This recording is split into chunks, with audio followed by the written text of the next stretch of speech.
What is up, guys? Welcome to Count Stackula on YouTube. Thank you so much for watching another one of my videos. Today, we've got a little unboxing, as well as we're talking about pouring silver. As you can see, all this beautiful shot laid out before you. So let's dive in.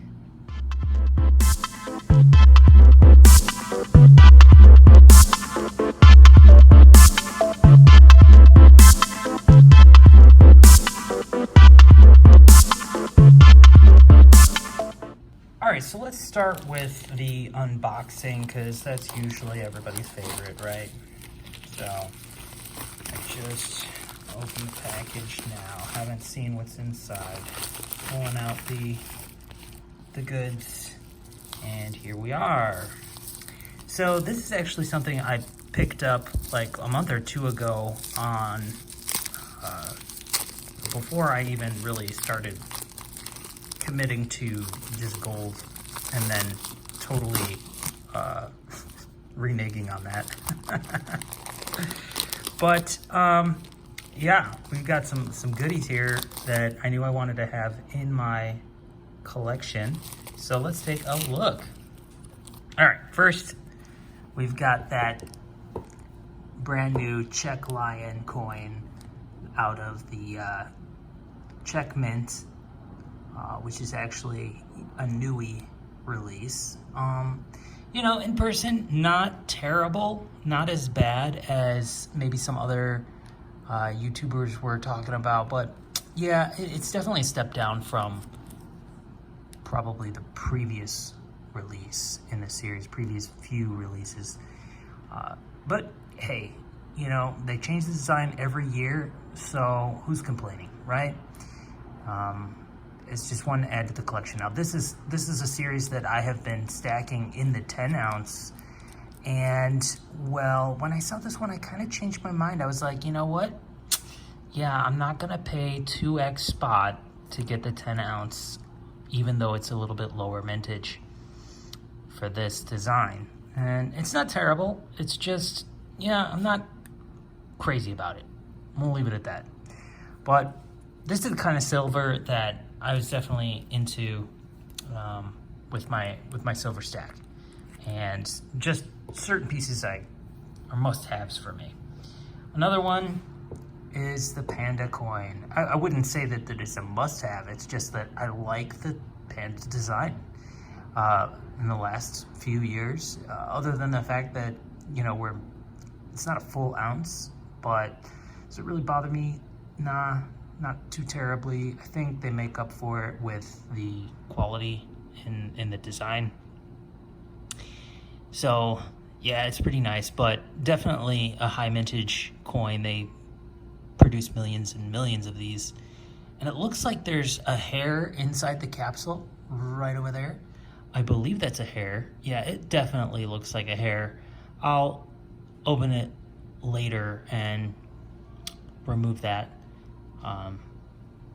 Definitely not a scratch. I'm pretty sure that's a hair because I can see it lifting off the coin there. But yeah, cool design, cool coin.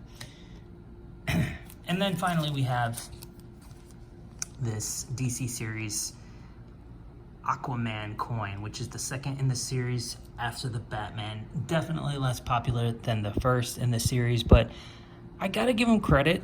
It's not a bad design. We got a couple flying fish, and you know, not much in the background, so it's pretty generic. But I like that it's in this tep, you know, because it kind of feels like a card comic or something. Might have some value to it. Looks like there might be a little bit of condition issues with the obverse of the coin underneath the effigy of the queen, but again, it's pretty much just, I don't know, something I'll probably keep up with this series anyway. So let's talk about all this beautiful silver shot that we have for your viewing pleasure. Yeah, I've recently picked up a bit of more silver shot. And that is because I have finally got myself a silver furnace, and I have produced my very first piece of poured silver. And you know, it's I mean, for a first time pourer, don't expect much. But because usually people with their first time, it's garbage. You know, I actually chose to retain the first piece, at least for now. You know, thought it would be a good practice to go through the whole process. So let's take a look at my first silver pour ever. All right, so here it is, guys. And as you can see, I stamped it a few times. We've got 1.67 troy ounces of 999 fine silver. And I did try to put my little maker's mark on there. You can see the Old English CS, but it didn't really translate very well in that part of the pour, because it's a little, you know, messed up. But let's take a look at the money shot of this pour, because as you can see, it is a pretty interesting design, and it's incomplete, but yeah, we've got a nice big tiger here and a small little character there and some temples in the background, which I think is pretty dope, but nowhere near the amount of detail that I was hoping for. But at the same time, I knew that without any kind of vacuum chamber or centrifugal casting machine, I'm just not gonna get the kind of detail I want, even if my mold is really good. It's really high quality. And let's take a look at that mold that this came out so you know what I was working with. So here's the mold that I used, and this is the original design. I can throw up a picture on screen so you can see what it's supposed to look like, at least in the digital art form. But here's the mold, and yeah, I machined it out of graphite. So I thought, you know, okay, maybe some of that detail would be picked up, and I gave it a little bit of depth. You know, I did another one on the other side with a little less depth, but I didn't think that that would be enough. So I went ahead and I went deeper in, and you know, I followed the directions. Got the mold really nice and hot, poured in my silver, and I totally missed. I totally whiffed it on the first try, and I had to remelt it and try again. And this was actually my second try, because my first try really didn't, it was just a glob. So this was like my second try, but within the same heating cycle, more or less. And you know, I'm fairly happy with this as a result, and which is why I chose to stamp it. Although, you know, I wasn't planning on using more than 1 ounce, but I went ahead and put 2 ounces in there just in case. Like, so when I was hammering it, it also kind of warped the design a little bit more. It was obviously more bar-like when it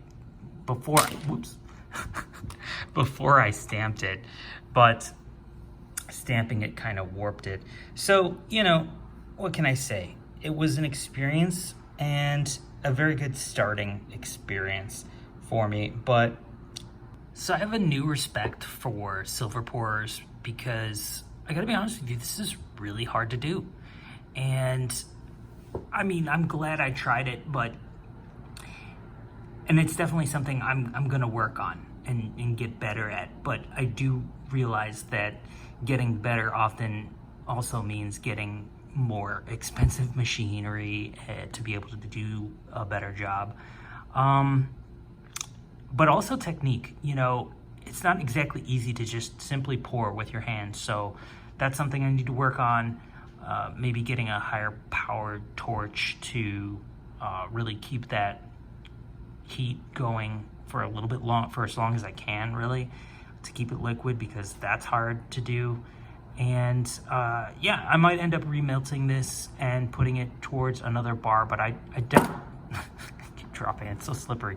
Whether or not I end up keeping this as my first official piece or remelting it, I just wanted to know really what's involved and what are the areas to, you know, be careful with. Like, for example, if I didn't stamp it, I wouldn't have known that stamping it might warp it. I got to figure out how am I gonna stamp the thing without warping it. The metal's pretty soft, you know, and you don't want to damage this side, you don't want to warp it, so I gotta find the answer to that. I also thought, you know, maybe graphite molds isn't the best way to go. I mean, maybe I can pour just some really generic bars that are easier to pour, maybe a deeper mold, and then machine engrave the design on each bar rather than pour it in a mold, or use a vacuum chamber when I'm pouring it so it like sucks the silver into the mold. That might help as well, but then there's still going to be, you know, imperfections along the side from poorly pouring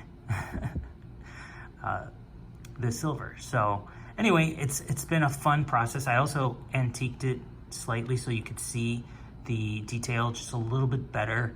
Antiqued and slightly polished so it would fill in some of the gaps and bring out a little bit of that depth. But yeah, so that's my story that I have for you today, y'all. And I want to thank you so much for watching another one of my videos. Please tune in for some more awesome silver and gold related content coming at you in the future. And don't forget to check out the links in the description down below for my 3D printed boxes. This is Count Stackula. I'm going to catch you on the next one. Thanks for watching. Please remember to like, share, comment, and subscribe. Peace.